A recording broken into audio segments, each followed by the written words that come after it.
ഇടവിടാതെന്നും വചനം ശ്രവിക്കാം. ആമേൻ, ആമേൻ.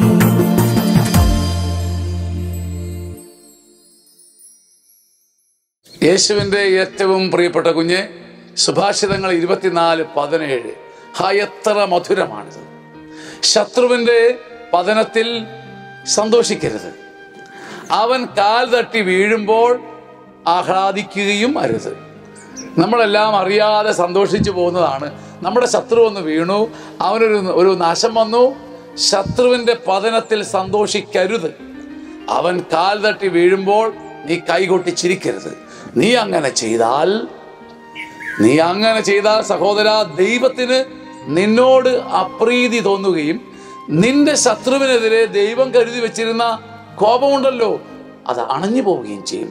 നിന്റെ ശത്രുവിനെതിരെ പ്രതികാരം ചെയ്യാൻ ദൈവനീതി നിനക്ക് പറ്റാത്ത, നിനക്ക് തോൽപ്പിക്കാൻ പറ്റാത്ത ശത്രുക്കൾക്ക് വേണ്ടി ദൈവം കരുതി വെച്ചിരിക്കുന്ന ചില പ്രവൃത്തികളുണ്ട്. നിനക്കൊരിക്കലും നേരിടാൻ പറ്റാത്ത ചില ശത്രുക്കളെ ദൈവം താഴ്ത്താൻ വെച്ചിട്ടുണ്ട്. നീ നിന്റെ ശത്രുക്കളെ പ്രതി അവർ വീഴുമ്പോൾ സന്തോഷിച്ചാൽ ദൈവം ചെയ്യാൻ പോകുന്ന ദൈവത്തിൻ്റെ നീതിയുടെ പ്രവൃത്തി നിന്റെ ശത്രുവിനെതിരെ വരില്ല. സഹോദര, ശത്രുക്കൾ വീഴുമ്പോഴും പ്രാർത്ഥിക്കുക. ശത്രുക്കൾക്ക് ദുരിതം വരുമ്പോഴും അവർക്ക് വേണ്ടി മനസ്സൊരുകി അനുഗ്രഹിക്കുക.